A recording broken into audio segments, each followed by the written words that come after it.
Part 1. You will hear a conversation about a part-time job. First, you have some time to look at question 1 to 4.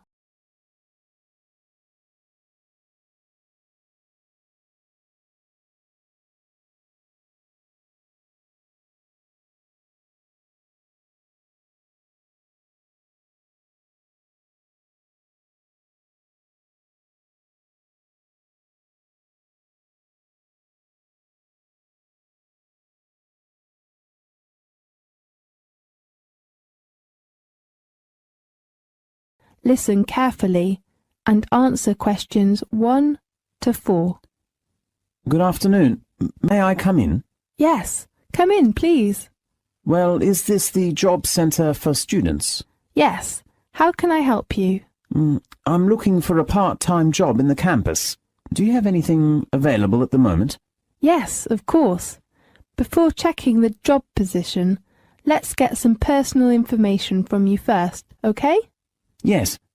Well, what's your full name? My full name is Andy Khan. Can you spell your last name? It is K-A-H-N, Khan. Okay, Andy. Are you a registered student in our university? Yes. What's your major and faculty? I'm studying educational studies in the educational faculty. Good choice. Did you bring your student union card or your library card? I have my union card. Do you need it? Yes, I need to copy it now. Oh, here it is. Okay, and can you tell me your mobile phone number? Oh, I just lost my mobile phone yesterday. I'm sorry. May I leave my home phone? Yes, of course. It is 0114-7281. Fine. Let's talk about the pay. What's your requirements for the pay? I think it should be about at least £10 per hour. Okay. I think it is not difficult to look for a position for you. Now look at questions 5 to 10.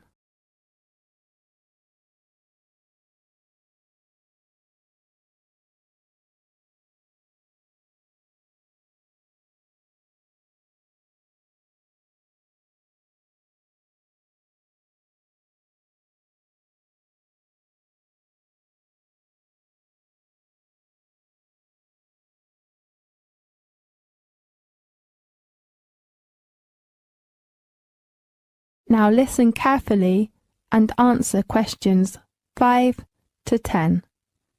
Well, let me check the vacant positions on the list.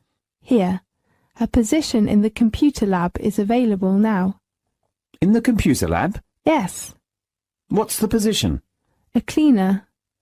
And what are the working hours? The computer lab opens at 8 o'clock and it needs to be cleaned before 7 o'clock. So you should be there at 6:30 in the morning. At 6:30 in the morning? I cannot get up so early. Sorry. Okay, let's check the afternoon time. There is a job working as a counsellor assistant in the student union on 3 afternoons per week. That's Monday, Wednesday and Friday. Oh, I have 3 afternoon seminars in those 3 afternoons. I'm so sorry. Well, there is a position as a cashier working from 2 o'clock to 5 o'clock on Thursday afternoons. What is the place? In the campus canteen. Is this okay? I'm afraid I have to attend yoga class at that time. Well, and there is a position as a teaching assistant at the International Language Centre. That sounds interesting. My major is education. Well, they need a language teaching assistant to supervise student attendance and send out handouts in 3 evenings a week on Monday, Thursday and Friday. Great. Well, could you arrange an interview for me? How about next Wednesday morning at 10 o'clock? Is that the 7th of May? Right. That's fine. 10 o'clock on the 7th of May. Thank you very much. You're welcome. Goodbye. Goodbye. That is the end of part 1. You now have half a minute to check your answers.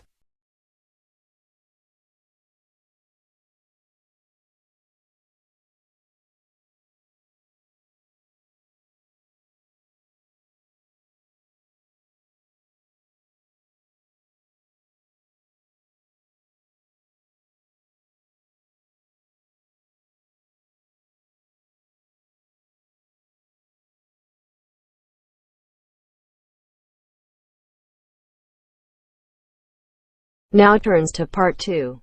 Part 2. You will hear a student inquiring for some information about opening a bank account. First, you have some time to look at questions 11 to 15.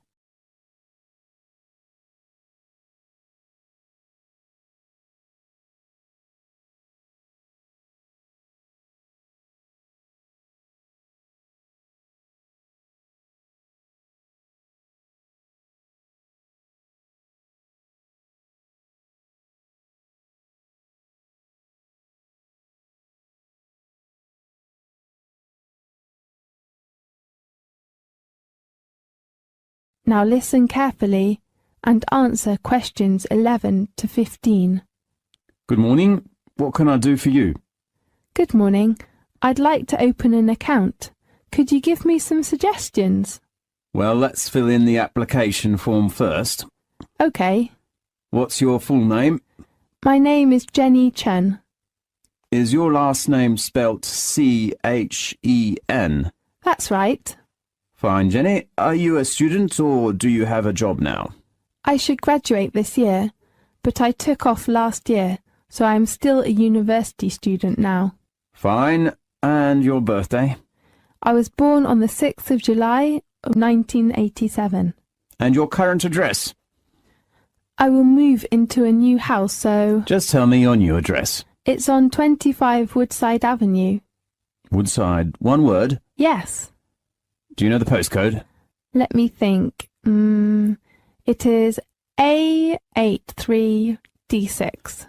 A83. Are you sure it's not A38? Oh yes, it is. A38D6. Right, okay. Do you have a mobile phone? Yes, my number is 090-377-5115.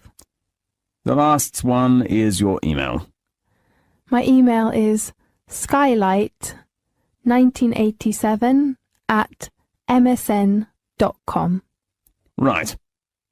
Now look at questions 16 to 20.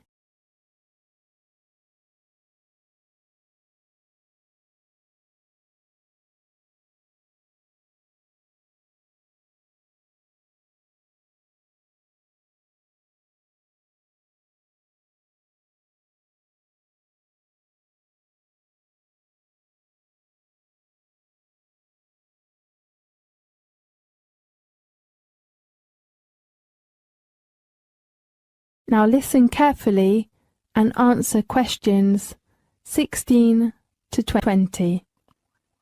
Right. Did you bring the documents we need, such as passport or letter from the university? Yes, here they are. What type of account do you want to open? I'm not sure. Could you give me some suggestions? I see. How about the student account? It's a kind of current account. Student account. Does it have a high interest? I'm afraid not. If you want to have a high interest account, maybe a deposit account is a good choice. But you have to deposit at least £5,000 when you open your account. Oh, how about the annual interest of a student account? It varies from time to time. At present, it is 3.5%. Right. I'll take the student account. That's fine. And can I get a cash card?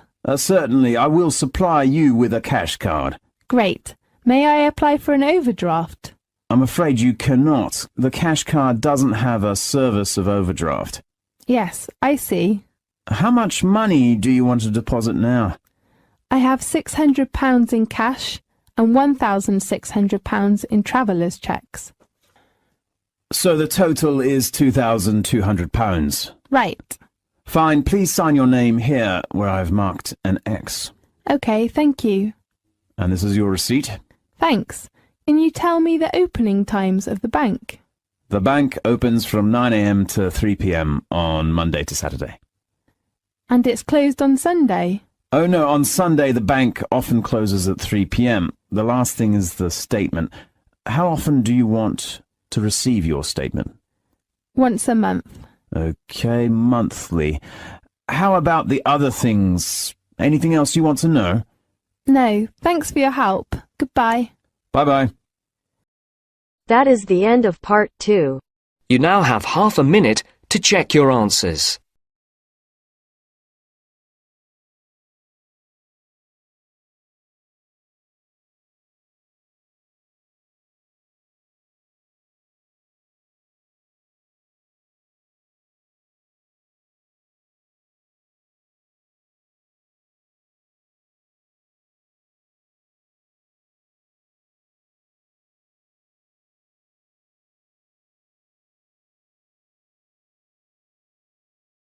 Now turns to part 3.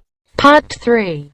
You will hear a conversation between two students about a course feedback form. First, you have some time to look at questions 21 to 26.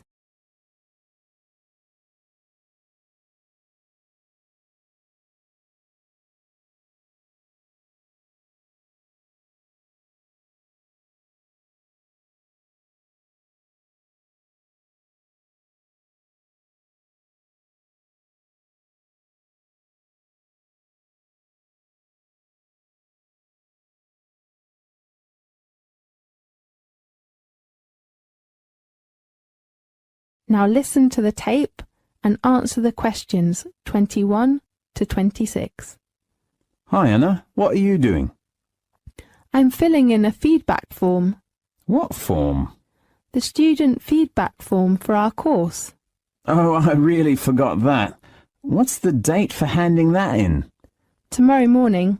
Oh, no. Have you finished? I'm just beginning. Great. If you don't mind, we could do it together. Of course. Did you bring your form? Yes. OK, let's begin with the top first. It is a course name. Politics and Economics? No, it is our faculty name. Oh, sorry. According to the course data from the 20th of March to the 20th of June, I think the name of the course should be Global Economy.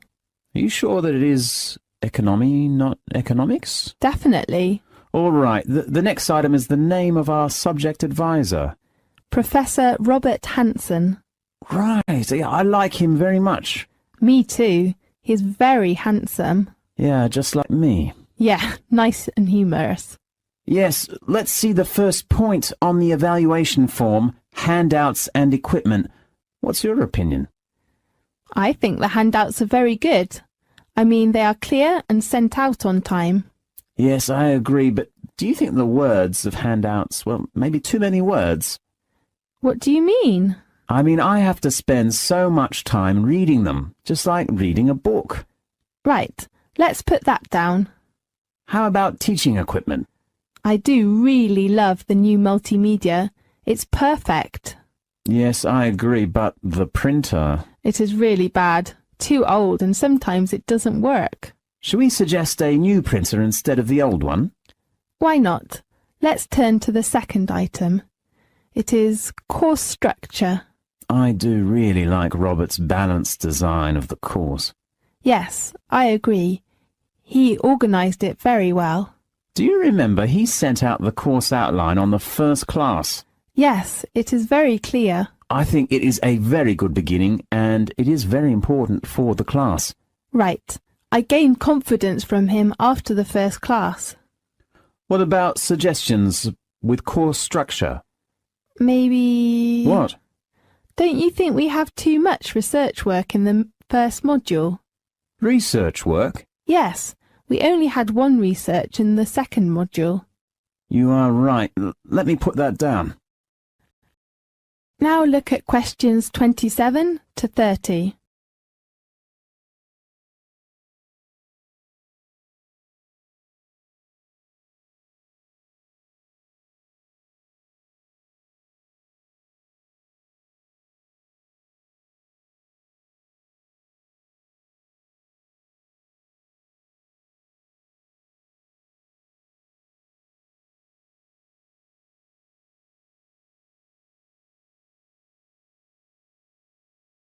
Now listen to the tape and answer the questions 27 to 30.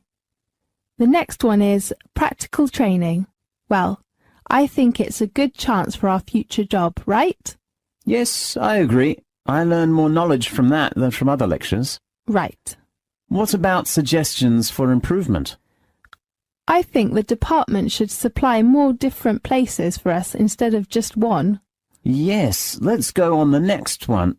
Assessment. What's your opinion? Fine. I got my feedback really quickly of one of my presentations. Yes, me too. But I think the exam time should be adjusted. What type of exam? Open book. Yes, I agree with you.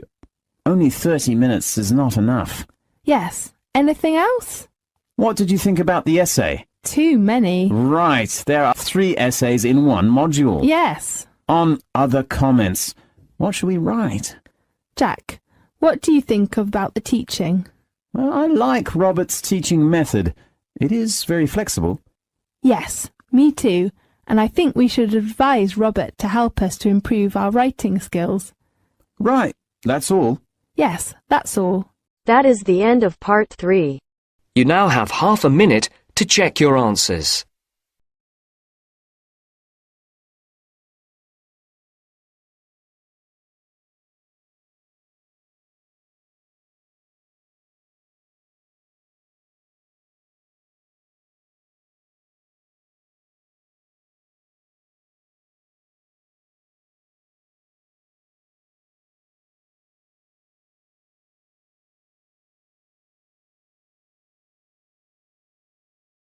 Now turns to part 4.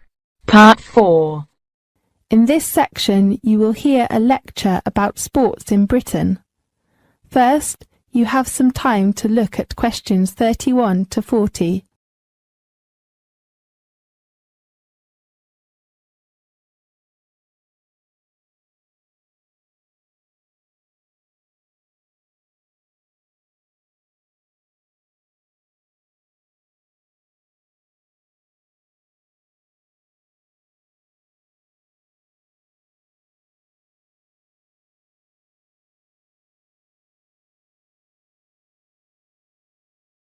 Now listen carefully and answer questions 31 to 40.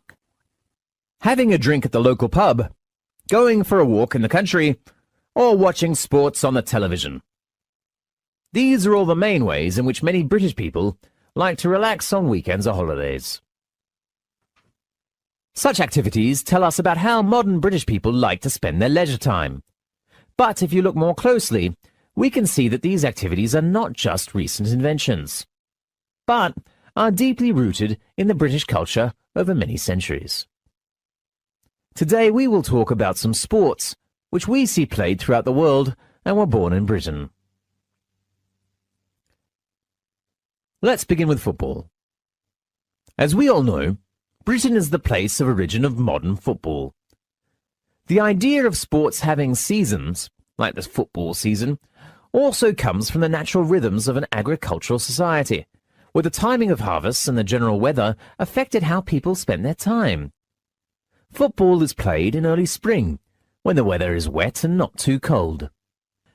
In winter, bad weather kept people indoors, and they had not so much work to do on their farm. So, men used to doing hard work, or physical labor, found they needed to release their energy, and so got together regularly to play boisterous and fast games like football. Meanwhile, during the Renaissance, football had been regarded as a rough sport for the aristocratic young men, although all social classes used to join in on the local football match. Today, violence is still associated with football. Football hooligans, supporters of rival teams, sometimes clash before, during and after matches, and run riot through the city or town, breaking windows and beating each other up. Of course, the football violence gets a lot of attention. Nowadays, before some big matches when trouble is expected, police usually patrol the streets, pubs close to the football courts, and some shops, and even lock their doors and shutter their windows. The Football Association was set up in 1863. It is the league or association that the major teams compete in, for a trophy title known as the FA Cup. The Football Association puts out a series of measures to control violence so as to ensure a successful match. A more gentle sport that is very popular in the world is tennis. Wimbledon, a town near London, is where the world's top players gather to compete. It has been one of the major sports events of the British calendar. As we all know, tennis was invented in Britain, but few people know tennis owes its origins to the church. According to the records, by the mid-15th century, people were making a game of bouncing a ball off the side of their local churches or cathedrals, first using the hand and later a racket. Football, archery, tennis, and other sports were frequently played in churchyards. In England, the sound of summer is said to be the sound of leather on the willow, the ball hitting a cricket bat. Cricket was one of the very first team sports in Britain to be played according to the same organised rules nationally. Before the Victorian era, and in modern Britain, people from all walks of life played cricket. But in the 19th century, cricket became a sport associated with the upper classes. It was a kind of snob game, played by boys who attended public schools. And then the sport became popular in the public school system, in the colonies of Australia, New Zealand, India, and Pakistan. British is full of idioms to the sport. Those who are not familiar with the game will be baffled by it, such as, "That's not cricket" means that's not fair, and "to play the game" means to be fair. The true sport of British kings and queens is not skiing or golfing, but horse racing. National horse races have been held throughout Britain for hundreds of years. The horse at the heart of medieval life was a symbol of authority and wealth and necessary to travelling, hunting, and warfare. The sport of riding a horse is still considered rather snobbish, or an aristocratic sport, because the average British family cannot afford to own a horse. Meanwhile, there are stables which rent horses and offer riding courses at affordable prices. So certainly, almost everyone can afford to place a bet on a horse race now and then. As a sport of kings, kings and commoners alike enjoy betting on horses. The Queen, who likes riding, also likes betting on horses, and often attends some major races. Although she is extremely rich, she gets very excited when the horse she has placed her money on wins. There are two kinds of horse racing. The flat race, where horses and riders compete on a flat oval track, and the steeplechase, which is racing either across the countryside or around a course designed to represent the obstacles you might overcome in the countryside. The Grand National, which is set up in 1837 and is the world's most famous steeplechase. However, some horses are usually injured and badly hurt. Horses are sometimes shot. Animal lovers cannot accept that animals should be hurt and killed for people's entertainment. The biggest social event related to horse racing is the Royal Ascot, where people dress up and show off how fashionable they are, as well as watch the races and place their bets. Women especially wear very delicate and exotic hats and dress designed for the occasion. Television and newspapers will often comment on their outfits. That is the end of part 4. You now have half a minute to check your answers.